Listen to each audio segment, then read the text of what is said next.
السلام علیکم ورحمۃ اللہ تعالی وبرکاتہ۔ الحمد للہ رب العالمین والعاقبۃ للمتقین والصلاة والسلام علی سید الانبیاء والمرسلین وعلی آلہ واصحابہ اجمعین، اما بعد فاعوذ باللہ من الشیطان الرجیم، بسم اللہ الرحمن الرحیم۔ الا ان اولیاء اللہ لا خوف علیہم ولا هم يحزنون الذین آمنوا وكانوا يتقون۔ صدق اللہ مولانا العظیم وصدق رسولہ النبی الامین المتین الکریم، ونحن على ذلك لمن الشاهدين والشاكرين والذاكرين والحامدين والحمد لله رب العالمین۔ ایک مرتبہ بارگاہ رسول و آل رسول میں درود و سلام کا ہدیہ پیش کریں اور پڑھیں اللہم صلی سیدنا مولانا محمد معدن الجود والکرم وآلہ الکرام وابنہ الکریم وبارک وسلم صلاۃ و سلاما علیک یا رسول اللہ صلی اللہ تعالی علیہ وسلم۔ عزیزان ملت اسلامیہ، رجب کا مہینہ شروع ہو چکا ہے، بڑا ہی برکتوں والا مہینہ ہے، اور اس مہینے کو بہت ساری نسبتیں حاصل ہیں، اور ایک نسبت خاص طور پر ہندوستان کے مسلمانوں کے لیے غریب نواز کی نسبت ہے۔ انشاءاللہ تبارک و تعالی آج ہم سلطان الہند عطائے رسول خواجہ معین الدین چشتی اجمیری غریب نواز رضی اللہ تعالیٰ عنہ کا تذکرہ کریں گے۔ گزشتہ سال بھی اس موقع پر غریب نواز رضی اللہ تعالیٰ عنہ کے حالات زندگی کو بیان کیا گیا تھا۔ آج بھی انشاءاللہ تبارک و تعالیٰ کچھ باتیں بیان کی جائیں گی۔ اللہ تبارک و تعالیٰ کا بے پناہ فضل و احسان ہوا کہ اس نے غریب نواز کو ہندوستان میں بھیجا۔ رسول پاک صلی اللہ علیہ وسلم کے حکم سے حضرت خواجہ غریب نواز رحمۃ اللہ تعالی علیہ ہندوستان میں تشریف لائے اور یہاں اسلام کی بہار آئی۔ غریب نواز نے 90 لاکھ مسلمان کافروں کو کلمہ پڑھا کے مسلمان بنا دیا۔ غریب نواز کا ہندوستان کے مسلمانوں پر بہت بڑا احسان ہے۔ ان کے قدموں کی برکت سے آج جو ہم یہ رونقیں دیکھ رہے ہیں، یہ غریب نواز رضی اللہ تعالیٰ عنہ کا صدقہ ہے۔ اللہ تبارک و تعالیٰ نے غریب نواز رضی اللہ تعالیٰ عنہ کو بہت ساری فضیلتیں، خوبیاں عطا فرمائی تھی۔ ان فضیلتوں میں سب سے بڑی فضیلت یہ تھی کہ حضرت غریب نواز رضی اللہ تعالیٰ عنہ نجیب الطرفین سید تھے، یعنی والد ماجد کی طرف سے بھی سید ہیں، والدہ ماجدہ کی طرف سے بھی سید ہیں۔ والد ماجد کی طرف سے آپ حسینی ہیں اور والدہ ماجدہ کی طرف سے آپ حسنی ہیں۔ معین الارواح کے اندر غریب نواز کا جو شجر نسب بیان کیا گیا، وہ شجر نسب اس طریقے سے ہے: معین الدین حسن غریب نواز رضی اللہ تعالیٰ عنہ، آپ صاحبزادے ہیں سید غیاث الدین کے، اور وہ صاحبزادے ہیں سید سراج الدین کے، وہ صاحبزادے ہیں سید عبد الکریم کے، وہ صاحبزادے ہیں سید عبد الرحمن کے، وہ صاحبزادے ہیں سید علی اکبر کے، وہ صاحبزادے ہیں سید ابراہیم کے، وہ صاحبزادے ہیں امام موسیٰ کاظم رضی اللہ تعالیٰ عنہ کے، اور وہ صاحبزادے ہیں امام جعفر صادق رضی اللہ تعالیٰ عنہ کے، وہ صاحبزادے ہیں امام محمد باقر رضی اللہ تعالیٰ عنہ کے، وہ صاحبزادے ہیں امام زین العابدین رضی اللہ تعالیٰ عنہ کے، وہ صاحبزادے ہیں امام علی مقام امام حسین رضی اللہ تعالیٰ عنہ کے، اور وہ صاحبزادے ہیں مولا کائنات علی مرتضیٰ شیر خدا رضی اللہ تعالیٰ عنہ۔ اس شجرے کے اعتبار سے غریب نواز رضی اللہ تعالیٰ عنہ کا جو شجرہ ہے وہ 12 واسطوں سے مولا کائنات علی مرتضیٰ رضی اللہ تعالیٰ عنہ تک پہنچ جاتا ہے۔ لیکن دوسرے شجرے بھی بیان کیے گئے۔ میراث الاسرار کے اندر جو شجرہ بیان کیا گیا وہ اس طریقے سے ہے: معین الدین حسن، یہ صاحبزادے ہیں سید غیاث الدین کے، وہ صاحبزادے ہیں سید نجم الدین طاہر کے، وہ صاحبزادے ہیں سید عبد العزیز کے، وہ صاحبزادے ہیں سید ابراہیم کے، وہ صاحبزادے ہیں سید ادریس کے، اور وہ صاحبزادے ہیں امام موسیٰ کاظم کے۔ پھر یہاں سے وہی سلسلہ نسب: امام موسیٰ کاظم امام جعفر صادق کے بیٹے، امام جعفر صادق یہ بیٹے ہیں امام محمد باقر کے، اور امام محمد باقر بیٹے ہیں امام زین العابدین کے، وہ بیٹے ہیں امام حسین کے، اور وہ بیٹے ہیں مولا کائنات علی مرتضیٰ رضی اللہ تعالیٰ عنہ کے۔ یہ جو شجرہ بیان کیا گیا، اس کے اعتبار سے غریب نواز رضی اللہ تعالیٰ عنہ کا سلسلہ 10 واسطوں سے مولا کائنات تک پہنچ جاتا ہے۔ یہ والد ماجد کا شجرہ نسب ہے. والدہ ماجدہ کی طرف سے آپ کا جو شجرہ نسب ہے وہ امام حسن مجتبی رضی اللہ تعالیٰ عنہ سے ہوتا ہوا مولا کائنات تک پہنچتا ہے. وہ شجرہ کتابوں کے اندر یوں بیان کیا گیا. آپ کی والدہ ماجدہ کا نام حضرت ام الورا ماہ نور رضی اللہ تعالیٰ عنہ، یہ صاحبزادی ہیں حضرت داؤد کی، وہ صاحبزادے ہیں حضرت عبداللہ حنبلی کے، اور وہ صاحبزادے ہیں سید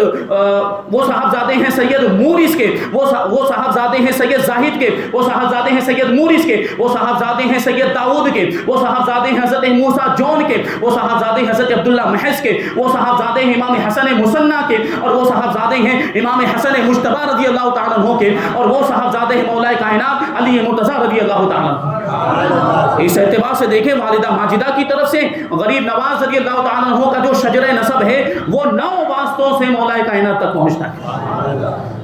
یہ ایسا عظیم خاندان، ایسے عظیم الشان خاندان میں سعادت کے گھرانے میں غریب نواز رضی اللہ تعالیٰ عنہ پیدا ہوئے. کتنی فضیلتیں اللہ تبارک و تعالیٰ نے آپ کو عطا فرمائی. اور آپ دیکھیں والدہ ماجدہ کا جو شجرہ نسب بیان کیا گیا اس میں ایک نام آیا حضرت عبداللہ حنبلی رضی اللہ تعالیٰ عنہ کا، اور یہ حضرت عبداللہ حنبلی رضی اللہ تعالیٰ عنہ کا نام غوث پاک رضی اللہ تعالیٰ عنہ کے شجرہ نسب میں بھی آتا ہے. غوث پاک رضی اللہ تعالیٰ عنہ کے دادا ہیں حضرت عبداللہ حنبلی رضی اللہ تعالیٰ عنہ. اور یہاں پہ ہم نے دیکھا تو یہاں پتہ چلا غریب نواز رضی اللہ تعالیٰ عنہ کے شجرہ نسب میں کہ آپ کی والدہ ماجدہ کے دادا حضرت عبداللہ حنبلی یعنی غوث پاک کے دادا، اور حضرت غریب نواز کی والدہ ماجدہ کے جو دادا ہیں حضرت عبداللہ حنبلی دونوں ایک ہی ہیں. آپ کی والدہ ماجدہ کے والد اور غوث پاک رضی اللہ تعالیٰ عنہ کے والد یہ دونوں آپس میں چچا زاد بھائی تھے. یہ غوث پاک رضی اللہ تعالیٰ عنہ سے آپ کی رشتہ داری بیان کر رہا ہوں. مسالک السالکین کے اندر اس کو بیان کیا ہے کہ غوث پاک رضی اللہ تعالیٰ عنہ کے دادا جان اور آپ کے پردادا غریب نواز کے پردادا یہ دونوں ایک ہی ہیں. اور آپ کی والدہ ماجدہ کے والد یعنی غریب نواز کے دادا اور غوث پاک رضی اللہ تعالیٰ عنہ کے والد یہ دونوں آپس میں چچا زاد بھائی تھے. اس اعتبار سے دیکھیں تو غوث پاک رضی اللہ تعالیٰ عنہ غریب نواز کے ماموں جان ہوتے ہیں.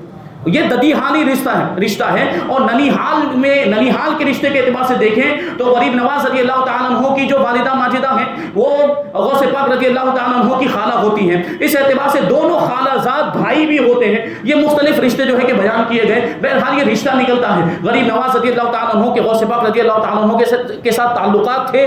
اور ملاقات کے بارے میں اختلاف ہے کہ غریب نواز کی ملاقات غوث پاک رضی اللہ تعالیٰ عنہ سے ہوئی ہے کہ نہیں ہوئی. بعض لوگوں نے اس کو ذکر بھی کیا ہے کہ 2 مرتبہ غریب نواز کی ملاقات غوث پاک سے ہوئی، اور بعض لوگوں نے کہا کہ غوث پاک سے غریب نواز کی ملاقات نہیں ہوئی. بہرحال قرب تھا، تعلق تھا، محبت تھی، آپس میں رشتہ داری بھی تھی، جیسے کہ مسالک السالکین کے حوالے سے یہ بیان کیا گیا. یہی وجہ بلکہ یہ تو کیا ولی ہونے کی حیثیت سے غوث پاک رضی اللہ تعالیٰ عنہ نے جب وہ ارشاد فرمایا تھا کہ قدمی ہاتھی علی رقبتی کلی ولی اللہ، اس وقت غریب نواز خراسان کے پہاڑوں میں اللہ تبارک و تعالیٰ کی عبادت کے اندر مشغول تھے. وہیں سے کہنے لگے علی عینی و علی رقبتی کہ صرف میری گردن پر غوث پاک کا قدم نہیں، میری آنکھوں پر بھی ہے، میرے سر پر بھی غوث پاک کا قدم ہے. غریب نواز نے بھی اس بات کو تسلیم کیا اور غوث پاک رضی اللہ تعالیٰ عنہ کے اس فرمان پر اپنے سر نیاز کو، سر تسلیم کو خم کر دیا. یہ شان ہے غریب نواز رضی اللہ تعالیٰ عنہ کی، یہ مقام و مرتبہ. غریب نواز رضی اللہ تعالیٰ عنہ خراسان میں پیدا ہوئے تھے، وہاں سے سفر کرتے 15 سال کی عمر میں والد ماجد کا انتقال ہو گیا تھا. سارے واقعات بیان کیے جا چکے ہیں. پھر 2 سال کے بعد آپ کی والدہ ماجدہ کا بھی انتقال ہو گیا. جو ترکے کے اندر ایک باغ ملا تھا، ایک پنچکی ملی تھی، ابراہیم قندوزی سے ملاقات ہوئی، زندگی میں انقلاب آیا، سب کچھ چھوڑ دیا، ساری چیزوں کو جو ہے کہ خیرات کر دیا اور اللہ کی راہ میں نکل گئے. سمرقند کا سفر کیا، بخارا کا سفر کیا، دین کی تعلیم حاصل کی، علم حاصل کیا. یہ ظاہری علوم حاصل کرنے کے بعد پھر باطنی علوم حاصل کرنے کے لیے پیر و مرشد کی تلاش میں نکلے اور حجاز کا سفر کیا، مکہ مکرمہ مدینہ منورہ کا سفر کیا. اسی سفر کے ارادے سے نکلے تھے. راستے میں نیشاپور، یہ پڑتا ہے ایران کا ایک شہر ہے، وہاں پہ حضرت غریب نواز رضی اللہ تعالیٰ عنہ پہنچے. وہیں پر حضرت خواجہ عثمان ہارونی رضی اللہ تعالیٰ عنہ سے آپ کی ملاقات. اب پیر و مرشد کی بارگاہ میں جب ان کا چہرہ دیکھا تو پتہ چل گیا کہ یہی پیر کامل ہے اور انہی کی تلاش مجھے تھی. مجھے سچا پیر مل گیا. اسی وجہ سے اپنا سب کچھ پیر و مرشد کے حوالے کر دیا. ان کے دست حق پرست پر بیعت ہو گئے اور 20 سال تک پیر و مرشد کی خدمت میں رہے، آپ کی خدمت کرتے رہے اور پیر و مرشد سے فیوض و برکات حاصل کرتے رہے. کیسا مقام و مرتبہ ملا. پیر و مرشد نے کتنا جو ہے کہ آپ کو درجہ کمال تک پہنچا دیا کہ حضرت عثمان ہارونی رضی اللہ تعالیٰ عنہ نے ایک مرتبہ غریب نواز رضی اللہ تعالیٰ عنہ کو اللہ کی بارگاہ میں پیش کرتے ہوئے کہا کہ معین الدین حاضر ہے، اے پروردگار اس کو قبول فرما، تو غیب سے آواز آئی تھی کہ ہم نے معین الدین کو قبول کیا۔ یہ اللہ کی بارگاہ میں غریب نواز کا مرتبہ، اور وہ واقعہ میں نے بیان کیا، رسول اللہ کی بارگاہ میں حاضر ہوئے تھے، غریب نواز نے سلام پیش کیا تو اندر سے جواب آیا تھا، حضور پاک صلی اللہ علیہ وسلم نے جواب ارشاد فرمایا تھا، اے قطب المشائخ تم پر بھی سلامتی ہو۔ یہ حضور پاک کی بارگاہ میں غریب نواز کا مرتبہ۔ پھر خواب میں حضور پاک صلی اللہ علیہ وسلم نے ہندوستان جانے کی بشارت دی، ہندوستان کا نقشہ بھی بتایا، اجمیر کا نقشہ بھی بتایا، اس کا محل وقوع بھی بتایا کہ کہاں پر ہے، ساری نشانیاں بتائی۔ غریب نواز رضی اللہ تعالیٰ عنہ پھر ہندوستان تشریف لائے۔ ہندوستان آنے کے بعد یہاں دین کی تبلیغ و اشاعت، اسلام کی دعوت کو عام کرنے میں مشغول ہو گئے، لوگوں کو کلمہ پڑھانا شروع کر دیا۔ اپنی اخلاق و کردار کے ذریعے غریب نواز تلوار لے کر نہیں آئے تھے، فوج اور لشکر لے کر نہیں آئے تھے، ان کے پاس اگر کوئی تلوار تھی تو وہ اخلاق و کردار کی تلوار تھی، ان کے پاس اگر کوئی فوج تھی تو وہ اسلامی معلومات اور اسلامی تعلیم کی فوج تھی۔ اس کے ذریعے سے غریب نواز نے اتنا عظیم کارنامہ انجام دیا کہ یہاں اب دیکھیں آپ، یہ جو پوری جو اسلام کی رونقیں اور بہاریں نظر آ رہی ہے، یہ غریب نواز رضی اللہ تعالیٰ عنہ کا صدقہ ہے۔ غریب نواز رضی اللہ تعالیٰ عنہ، یہاں پہ آپ ظاہر سی بات ہے کہ ایسے لوگوں کو یہاں کے لوگ کیسے پسند کر سکتے تھے؟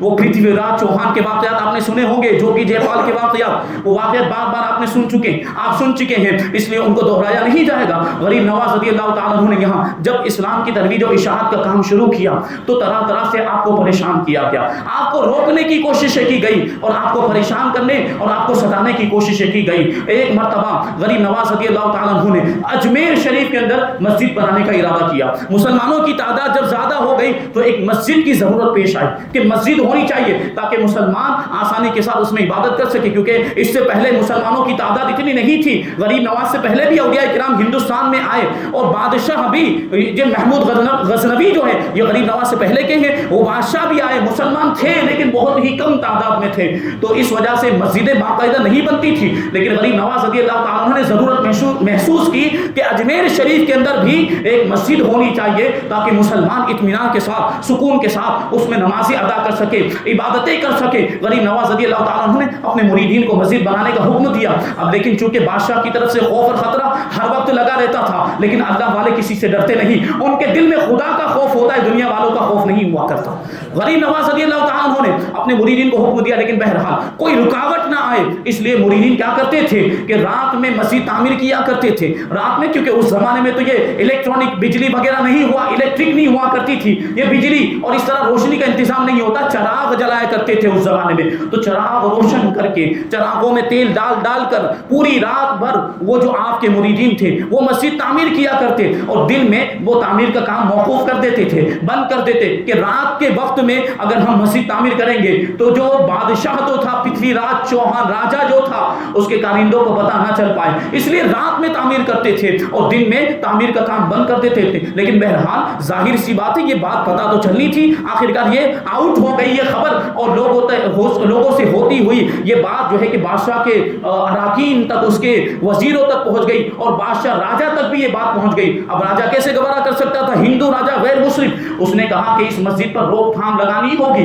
اس پر پابندی لگانی ہوگی۔ چنانچہ پرتھوی راج نے یہ کیا کہ اس نے اعلان کروا دیا، اپنے وزیروں کو، اپنے حاکموں کو، سپاہیوں کو بھیج کر پورے شہر کے اندر یہ اعلان کروا دیا کہ جتنے بھی تیل بیچنے والے ہیں خبردار غریب نواز کے مریدوں کو کوئی تیل نہیں دے گا، کیونکہ وہ تیل ہی تو چراغ کے اندر ڈالتے تھے اور اسی کی روشنی میں مسجد تعمیر کرتے تھے کہ اگر تیل ہی پر پابندی لگا دی جائے تو چراغ کیسے جلائیں گے، اور جب چراغ ہی نہیں جلے گا تو مسجد کی تعمیر کیسے ہو پائے گی، اندھیرے میں تعمیر کرنا مشکل ہے، دشواری کا سامنا کرنا پڑے گا۔ تو تیل بیچنے پر پابندی لگا دی راجا نے، پرتھوی راج چوہان نے تیل بیچنے پر پابندی لگا دی۔ دوسرے دن صبح غریب نواز رضی اللہ تعالیٰ عنہ کے مریدین وہی تیل لینے کے لیے دکانوں پر گئے۔ اب جس کی بھی دکان پر جا رہے ہیں وہ تیل دینے سے انکار کر دے رہا ہے کہ نہیں، ہم آپ کو تیل نہیں دے سکتے، ہمیں اوپر سے آرڈر آ گیا، ہمیں بادشاہ کا، راجا کا حکم ملا ہے کہ غریب نواز کے مریدین کو تیل نہ دیا جائے، درویشوں کو تیل نہ دیا جائے۔ کسی نے بھی تیل نہیں دیا، سب نے تیل دینے سے انکار کر دیا۔ اب یہ مریدین جو تھے وہ حیران و پریشان، ان کا ماوا و ملجا تو ایک ہی تھے، وہ غریب نواز کی ذات تھی۔ غریب نواز کی بارگاہ میں حاضر ہوئے،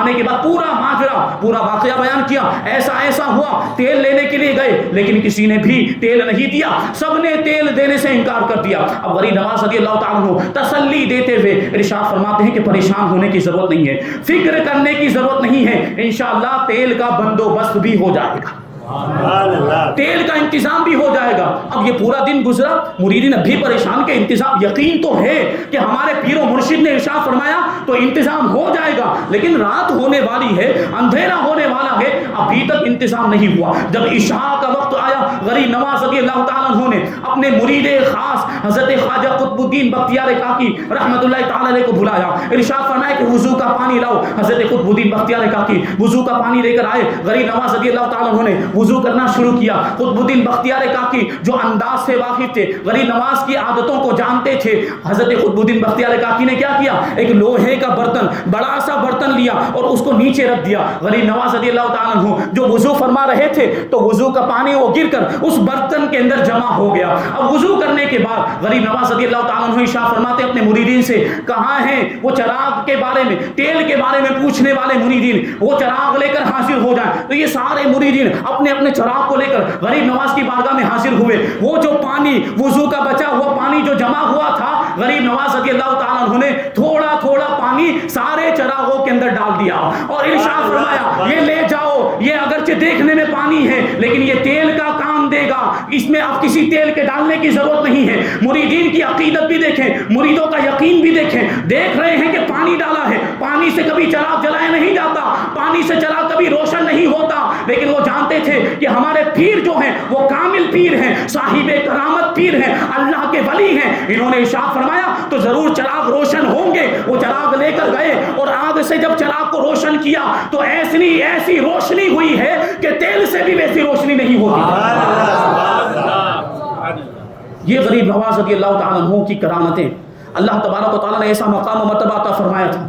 کیوں نہ ہو کہ عبادتیں کیسی کی، ریاضت و مجاہدہ 20 سال تک اپنے پیر و مرشد کی بارگاہ میں رہ کر ریاضت و مجاہدہ کیا، رات رات بھر تک غریب نواز عبادت کیا کرتے تھے۔ قرآن مجید سے کیسی محبت تھی، اکثر و بیشتر قرآن کی تلاوت کرتے تھے، دن میں 2 مرتبہ قرآن مجید ختم کر لیا کرتے تھے، یہاں تک کہ سفر میں بھی قرآن کی تلاوت کرتے تھے۔ یہ غریب نواز کی عبادتیں اور غریب نواز رضی اللہ تعالیٰ عنہ کی سادگی کا عالم دیکھیں۔ لباس اتنا سادہ لباس پہنتے تھے، آپ کا لباس جو تھا صرف 2 چادروں پر مشتمل ہوتا، ایک چادر تہبند کے طور پہ نیچے لپیٹ لیا کرتے تھے اور دوسری چادر اوپر ایسے ڈال دیا کرتے تھے۔ یہ غریب نواز کی سادگی، اتنا سادہ لباس، اور وہ لباس بھی کیسا تھا، اس میں کئی پیوند لگے ہوتے تھے، اور غریب نواز رضی اللہ تعالیٰ عنہ جب اس میں پیوند لگاتے، ہم اور آپ ویسے تو پیوند لگاتے ہی نہیں ہے، ٹھگلا جس کو گجراتی میں کہا جاتا ہے، کپڑا پھٹ جائے تو جو دوسرا ٹکڑا لگایا جاتا ہے، ہم اور آپ ابھی کبھی ضرورت پڑ بھی جائے ٹھگلا اور پیوند لگانے کی تو ہم پہلے کیا کرتے ہیں، میچنگ کپڑا ڈھونڈتے ہیں کہ اس کے مطابق میچنگ کپڑا ملے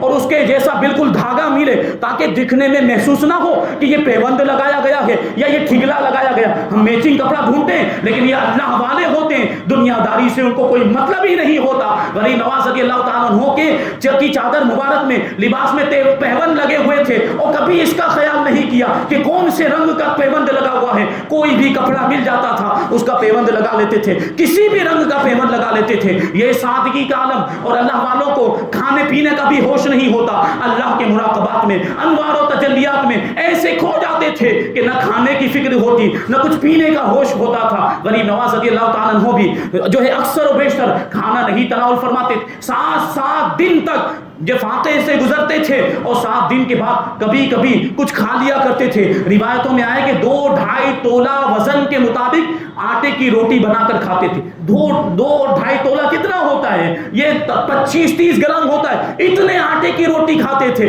وہ بھی اس وجہ سے کھاتے تھے کہ جسم کمزور نہ ہو جائے، اللہ کی عبادت میں کوئی کوتاہی نہ ہونے پائے۔ یہ غریب نواز رضی اللہ تعالیٰ عنہ کی زندگی، اس طرح سادگی، صبر و قناعت والی زندگی غریب نواز رضی اللہ تعالیٰ عنہ کی۔ ہم اور آپ اگر کوئی نعمت ملتی ہے تو اللہ کا شکر ادا نہیں کرتے، اور نعمت چھوٹ جاتی ہے، نعمت اگر ہمارے سے چھین لی جاتی ہے تو ہم ناشکری کرنے لگ جاتے ہیں، جبکہ ہونا یہ چاہیے تھا کہ نعمت ملے تو خدا کا شکر ادا کرے، اور اگر نعمت ہمیں نہ ملے، کوئی مصیبت آ جائے تو اس پر صبر کرے۔ یہ اللہ والوں کی زندگیوں سے ہمیں سبق ملتا ہے۔ یہ اتنی محنت و مشقت کی، تب تو اللہ تبارک و تعالیٰ نے ایسا مقام و مرتبہ عطا فرمایا۔ اللہ تبارک و تعالیٰ حدیث قدسی کے اندر ارشاد فرماتا ہے کہ میرا بندہ نوافل کے ذریعے سے میرا قرب حاصل کرتا رہتا ہے یہاں تک کہ میں اسے اپنا محبوب بنا لیتا ہوں. وَإِذَا أَحْبَبْتُهُ كُنْتُ سَمْعَهُ الَّذِي يَسْمَعُ بِهِ, اور جب میں اپنے بندے کو محبوب بنا لیتا ہوں تو میں اس کے کان ہو جاتا ہوں جن کانوں سے وہ سنا کرتا ہے. وَكُنْتُ بَصَرَهُ الَّذِي يُبْصِرُ بِهِ, اور میں اس کی آنکھیں ہو جاتا ہوں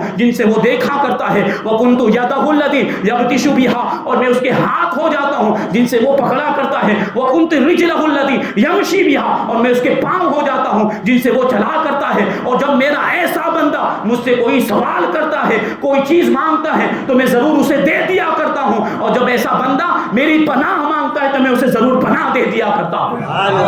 غریب نواز رضی اللہ تعالیٰ عنہ بھی اس مرتبے پر پہنچ چکے تھے, غریب نواز بھی اس مرتبے پر پہنچ چکے تھے. اب سوال یہ پیدا ہوتا ہے, اللہ تعالیٰ ارشاد فرماتا ہے کہ میں اپنے بندے کا کان ہو جاتا ہوں, اپنے بندے کی آنکھ ہو جاتا ہوں, اس کے ہاتھ بن جاتا ہوں, اس کے پاؤں بن جاتا ہوں, جبکہ اللہ تبارک و تعالیٰ ان اعضاء سے پاک ہے. اللہ تبارک و تعالیٰ کی آنکھ, کان, ناک اور یہ ہاتھ, پاؤں وغیرہ نہیں, اللہ تبارک و تعالیٰ جسم اور جسمانیات سے پاک ہے. تو پھر اس حدیث پاک کا مطلب کیا ہے؟ اس حدیث پاک کا مطلب علماء کرام اور محدثین یہ بیان کرتے ہیں کہ اللہ تبارک و تعالیٰ آنکھ, اور یہ جو فرمایا گیا آنکھ ہو جاتا ہے, کان ہو جاتا ہے, پاؤں ہو جاتا ہے اور ہاتھ ہو جاتا ہے, اس کا مطلب یہ ہے کہ اللہ تبارک و تعالیٰ اپنے ولیوں کے ان اعضاء میں وہ طاقت و قوت عطا فرماتا ہے کہ پھر ان ولیوں سے ایسی ایسی کرامتوں کا اور حیرت انگیز باتوں کا ظہور ہوتا ہے کہ جن کو دیکھ کر اللہ تبارک و تعالیٰ کی قدرت و طاقت یاد آ جایا کرتی ہے. یعنی اللہ تبارک و تعالیٰ اپنی طاقت و قوت کے جلوے اولیاء کرام کو عطا فرما دیا کرتا ہے. اب جن کو اللہ تبارک و تعالیٰ کی طاقت و قوت کے جلوے ملے ہوں, اللہ تبارک و تعالیٰ کی تائید حاصل ہو, کیا ان کو کسی کا خوف ہو سکتا ہے؟ کسی دنیا کے بادشاہ کا, کسی دنیا کے راجہ کا خوف ہو سکتا ہے؟ یہ غریب نواز کی زندگی ہمیں بتا رہی ہے. غریب نواز نہ جوگی جیپال سے گھبرائے, نہ پرتھوی راج سے آپ نے خوف کیا, کیونکہ آپ کے دل میں خدا کا خوف تھا. جو خدا سے ڈرتا ہے وہ دنیا والوں سے نہیں ڈرا کرتا. یہ شان ہے اللہ والوں کی. اللہ تبارک و تعالیٰ ایسی طاقت و قوت ان کو عطا فرماتا ہے. یہی وجہ ہے کیسے کیسے واقعات کہ اللہ والے پھر جو فرما دیتے ہیں اللہ تبارک و تعالیٰ ویسا ہی کر دیا کرتا ہے. ایک مرتبہ ایک مرید حیران و پریشان غریب نواز رضی اللہ تعالیٰ عنہ کی بارگاہ میں حاضر ہوا, اور حاضر ہونے کے بعد عرض کرنے لگا کہ شہر کا جو حاکم ہے وہ بڑا ظالم و جابر ہے, وہ مجھے شہر سے نکال دینا چاہتا ہے, مجھے جلا وطن کر دینا چاہتا ہے, اور اس نے مخلوق کو بڑا حیران و پریشان کر دیا ہے. بڑی مخلوق جو ہے اس کی وجہ سے بڑی تکلیف میں ہے, آپ کچھ کیجئے, آپ کچھ جو ہے ہماری مدد کیجئے. غریب نواز رضی اللہ تعالیٰ نے پوچھا کہ وہ جو حاکم ہے وہ اس وقت کہاں پر ہے؟ تو آپ کے مرید نے جواب دیا کہ وہ جنگل میں شکار کرنے کے لیے گیا ہوا ہے. تو غریب نواز رضی اللہ تعالیٰ نے ارشاد فرمایا کہ اس نے تجھے نکالنے کا ارادہ کیا تھا, اب وہ خود شہر میں داخل نہ ہو سکے گا. جا کر دیکھ لو کہ وہ اپنے گھوڑے سے گر کے مر گیا ہے اور مخلوق خدا کو اس سے نجات مل گئی ہے. مرید نے جا کر جب تحقیق کی, جب تفتیش کی, جنگل میں جا کر دیکھا تو واقعی وہ بادشاہ اور حاکم اپنے گھوڑے سے گر کر مر گیا اور جہنم رسید ہو چکا تھا. اللہ کے ولیوں کی زبان سے جو نکلتا ہے اللہ تبارک و تعالیٰ بالکل ویسا ہی فرما دیا کرتا ہے. اور غریب نواز کیسے غریب نواز سے کیسے اپنے مریدین کی, اپنے چاہنے والوں کی مدد فرمایا کرتے تھے. ایک مرتبہ حضرت خواجہ قطب الدین بختیار کاکی رضی اللہ تعالیٰ عنہ دہلی کے اندر سلطان شمس الدین التمش کے ساتھ ہاتھوں میں ہاتھ ڈال کر شاہی قلعے کی سیر فرما رہے تھے, اور ساتھ میں سلطنت کے عمرا اور وزیر, بڑے بڑے اراکین سب موجود تھے. اور یہ دونوں, یہ حضرت سلطان شمس الدین التمش اور حضرت خواجہ قطب الدین بختیار کاکی وہ قلعے کے اندر سیر کر رہے تھے, ٹہل رہے تھے, چہل قدمی کر رہے تھے کہ اتنے میں ایک بدکار, ایک حاملہ عورت آئی, اور آنے کے بعد کہنے لگی, بادشاہ سے کہنے لگی کہ مجھے جو ہے کہ انصاف دلائیے, میں عذاب میں مبتلا ہوں, میرا نکاح کروا دیجیے. تو سلطان شمس الدین التمش نے اس سے پوچھا کہ کس سے تمہارا نکاح کرا دوں, تم کیسے عذاب میں مبتلا ہو, تمہیں کس سے انصاف دلاؤں؟ تو وہ بے باک عورت بڑی بے شرمی کے ساتھ, بے حیائی کے ساتھ حضرت خواجہ قطب الدین بختیار کاکی کی طرف اشارہ کرتے ہوئے کہتی ہے کہ میرے پیٹ میں یہ جو حمل ہے یہ ان کا حمل ہے. معاذ اللہ. حضرت خواجہ قطب الدین بختیار کاکی رضی اللہ تعالیٰ عنہ شرم کی وجہ سے پسینہ پسینہ ہو گئے, بادشاہ بھی خاموش ہو گیا, جتنے بھی لوگ وہاں پر موجود تھے سب پر سکتہ طاری ہو گیا, کوئی کچھ بول نہیں سکتا تھا. لیکن حضرت خواجہ قطب الدین بختیار کاکی رضی اللہ تعالیٰ عنہ نے دل ہی دل میں اپنے پیر و مرشد غریب نواز کو پکارا, اپنے پیر و مرشد کی طرف توجہ کی. حضرت خواجہ قطب الدین بختیار کاکی دہلی میں موجود ہیں, اور غریب نواز رضی اللہ تعالیٰ عنہ اجمیر شریف میں موجود. دہلی سے اپنے پیر و مرشد کو خواجہ قطب الدین بختیار کاکی نے یاد کیا ہے، غریب نواز فوراً پلک جھپکتے دہلی میں پہنچ گئے ہیں، اور دہلی میں سب نے غریب نواز کو دیکھا، بنفس نفیس غریب نواز رضی اللہ تعالیٰ عنہ پہنچ گئے، سب قدم بوسی کرنے لگے۔ اب غریب نواز پوچھتے ہیں کہ قطب الدین ہم کو کیوں یاد کیا، کیوں بلایا ہے؟ تو خواجہ قطب الدین بختیار کاکی خاموش، کچھ بھی نہ بول سکے، بات ہی ایسی تھی، لیکن آنکھوں سے آنسو جاری ہے، اشک بار روتے جا رہے ہیں۔ غریب نواز رضی اللہ تعالیٰ عنہ نے اپنے کشف سے جان لیا کہ معاملہ کیا ہے۔ وہ بدکار عورت، حاملہ عورت قریب میں کھڑی تھی۔ غریب نواز نے اسے اشارہ فرمایا تو خود سن لے کہ دیکھ انجام کیا ہوتا ہے، میں کیسے انصاف کرتا ہوں۔ پھر غریب نواز رضی اللہ تعالیٰ عنہ اس کے پیٹ میں جو بچہ تھا اس بچے کی طرف متوجہ ہوئے اور بچے کو مخاطب کر کے غریب نواز ارشاد فرماتے ہیں، اے بچے تو ہی بتا، تیری ماں یہ دعویٰ کر رہی ہے کہ تیرے باپ یہ قطب الدین بختیار کاکی ہیں، بتا کیا یہ بات سچ ہے؟ تو اندر پیٹ میں سے یہ اللہ والوں کی شان ہوتی ہے، یہ اشارے کرتے ہیں تو پیٹ میں جو بچہ وہ بولا نہیں کرتا، لیکن اللہ تبارک و تعالیٰ ان اولیاء کرام کی برکت سے جو بول نہیں سکتا اس کو بھی قوت گویائی عطا فرما دیا کرتا ہے۔ وہ بچہ پیٹ میں سے کہتا ہے کہ یہ جو عورت ہے بڑی مکار ہے، بڑی فاحشہ بدکار ہے، اور اس نے جو یہ دعویٰ کیا ہے کہ میں قطب الدین بختیار کاکی کا بیٹا ہوں، یہ جھوٹ ہے، میں کسی اور کا بیٹا ہوں، میں قطب الدین بختیار کاکی کا بیٹا نہیں ہوں۔ اب اتنا سننے کے بعد جب اس نے یہ کرامت دیکھ لی تو اس نے بھی اعتراف کیا کہ ہاں میں ایک بدکار فاحشہ عورت ہوں۔ خواجہ قطب الدین بختیار کاکی کے دشمنوں نے ان پر الزام لگانے کے لیے مجھے تیار کر کے یہاں پر بھیجا تھا۔ یہ غریب نواز رضی اللہ تعالیٰ عنہ کی کرامت ہے کہ پیٹ میں بچے بھی بول دیا کرتے ہیں اور انصاف کرتے ہیں، سچ بات کو ظاہر کر دیا کرتے ہیں۔ یہ غریب نواز رضی اللہ تعالیٰ عنہ، یہ کیسے کیسے واقعات، کتنے واقعات کو بیان کیا جائے، اللہ تبارک و تعالیٰ نے کیسا مقام و مرتبہ عطا فرمایا تھا، کیسی کیسی کرامتیں ہیں۔ ایک مرتبہ ایک گڑیا غریب نواز رضی اللہ تعالیٰ عنہ کی بارگاہ میں حاضر ہوئی اور آنے کے بعد کہنے لگی کہ بادشاہ وقت نے، حاکم وقت نے میرے بیٹے کو بے قصور پھانسی پر چڑھا دیا، تختہ دار پر چڑھا دیا ہے اور میرے بیٹے کو قتل کر دیا، میرے بیٹے کا کوئی قصور نہیں تھا، مجھے انصاف دلائیے، میرے بیٹے کو زندہ کر دیجئے۔ اب غریب نواز رضی اللہ تعالیٰ عنہ نے جب یہ سنا، وہ بڑھیا رو رہی تھی، غریب نواز کو اس کے حال پر رحم آ گیا۔ غریب نواز نے اپنا عصا دیا، اپنی لاٹھی لی اور تشریف لے گئے۔ بڑھیا سے پوچھتے کہاں پر ہے تیرا بیٹا، کہاں اسے پھانسی دی گئی؟ غریب نواز رضی اللہ تعالیٰ عنہ کے ساتھ آپ کے مریدین بھی ہو گئے اور جو بھی صوفیہ آپ کی خانقاہ میں موجود تھے سب ہو گئے، یہ بڑا مجمع اب وہاں پر پہنچا جہاں اس بڑھیا کے بیٹے کو پھانسی پر چڑھا دیا گیا تھا، تختہ دار پر چڑھا دیا گیا تھا۔ غریب نواز رضی اللہ تعالیٰ عنہ وہاں پہنچنے کے بعد اس مقتول کی طرف جس کو قتل کر دیا گیا تھا اپنے عصا سے اشارہ کرتے ہیں، اپنی لاٹھی سے اشارہ کرتے ہیں۔ غریب نواز ارشاد فرماتے ہیں کہ اگر تجھے بے قصور قتل کیا گیا ہے تو اللہ کے حکم سے زندہ ہو جا۔ اتنا فرمانا تھا کہ وہ جو تختہ دار پر بڑھیا کا بیٹا لٹکا ہوا تھا وہ مر چکا تھا، لیکن غریب نواز کے ارشاد فرمانے سے فوراً وہ زندہ ہو گیا اور دوبارہ اس کو زندگی مل گئی۔ غریب نواز کے قدموں میں گر گیا اور پھر اپنی والدہ ماجدہ کے ساتھ اپنے گھر واپس چلا گیا۔ یہ شان ہے غریب نواز رضی اللہ تعالیٰ عنہ کی۔ کتنے واقعات بیان کیے جائیں۔ ایک مرتبہ ایسا ہوا کہ دمشق کی جامع مسجد کے اندر غریب نواز رضی اللہ تعالیٰ عنہ بھی موجود تھے۔ آپ کے پیر و مرشد حضرت خواجہ عثمان ہارونی رضی اللہ تعالیٰ عنہ اور حضرت شیخ اوحد الدین کرمانی رضی اللہ تعالیٰ عنہ بھی موجود تھے۔ یہ سارے بزرگ بیٹھے ہوئے تھے کہ خواجہ عثمان ہارونی رضی اللہ تعالیٰ عنہ نے ارشاد فرمایا کہ ہم میں سے ہر کوئی ابھی ایک ایک کرامت دکھائے گا، یعنی ہر بزرگ کو ایک کرامت دکھانی ہوگی۔ یہ کہنے کے بعد خواجہ عثمان ہارونی رضی اللہ تعالیٰ عنہ نے اپنے مصلے کے نیچے ہاتھ ڈالا اور سونے کے سکے نکال کر وہاں جو درویش موجود تھے ان میں سے ایک درویش کو دیے اور اس کو کہا کہ جاؤ حلوہ لے کر آؤ اور سارے درویشوں میں تقسیم کر دو۔ اور پھر خواجہ کرمانی جو تھے شیخ اوحد الدین کرمانی، انہوں نے کیا کیا، انہوں نے یہ کرامت دکھائی کہ قریب میں پڑی ہوئی ایک لکڑی پر ہاتھ رکھا تو وہ لکڑی سونے کی بن گئی۔ اب خواجہ عثمان ہارونی نے غریب نواز کی طرف اشارہ کیا کہ آپ بھی کچھ کرامت دکھائیں۔ غریب نواز نے انکار کیا، آپ اتنے بڑے بزرگ موجود ہیں، آپ کی بارگاہ میں آپ کے موجود ہوتے ہوئے میں کرامت کیسے دکھا سکتا ہوں؟ لیکن پیر و مرشد کا اصرار ہوا، پیر و مرشد نے بار بار کہا۔ غریب نواز رضی اللہ تعالیٰ عنہ نے پورے مجمع پر ایک سرسری نگاہ ڈالی اور اپنے کشف کے ذریعے جان لیا کہ وہ جو درویش وہاں پر موجود تھے ان درویشوں میں ایک درویش ایسا تھا جو بھوکا تھا، لیکن وہ شرم و حیا کی وجہ سے اپنی بھوک کا اظہار نہیں کر سکتا تھا۔ غریب نواز نے اپنے کشف کے ذریعے اس کی بھوک کو جان لیا اور اپنے مصلے کے نیچے ہاتھ ڈالا اور گرم گرم 4 روٹیاں نکال کر اس درویش کی خدمت میں پیش کر دی۔ یہ غریب نواز رضی اللہ تعالیٰ عنہ کو اللہ تبارک و تعالیٰ نے مقام و مرتبہ ایسا عطا فرمایا تھا. کتنے ہی ایسے واقعات بیان کیے جا سکتے ہیں لیکن وقت کی کمی ہے. انشاءاللہ تبارک و تعالیٰ پھر کبھی موقع ملا تو غریب نواز رضی اللہ تعالیٰ عنہ کی کرامت اور آپ کے حیرت انگیز واقعات، آپ کے حالات زندگی کو پھر کبھی انشاءاللہ بیان کیا جائے گا. اللہ تبارک و تعالیٰ کی بارگاہ میں دعا ہے کہ جو کچھ بھی بیان ہوا اس پر ہمیں آپ کو ہم سب کو عمل کرنے کی توفیق عطا فرمائے. اولیاء کرام سے محبت کرنے، اولیاء کرام کے دامن سے وابستہ رہنے اور اولیاء کرام کے نقش قدم پر چلنے کی توفیق عطا فرمائے اور اپنی اولاد میں بھی اولیاء کرام کی محبت کو منتقل کرنے کی توفیق عطا فرمائے. وما علینا الا البلاغ. اب یہ اعلان سماعت فرمائیں.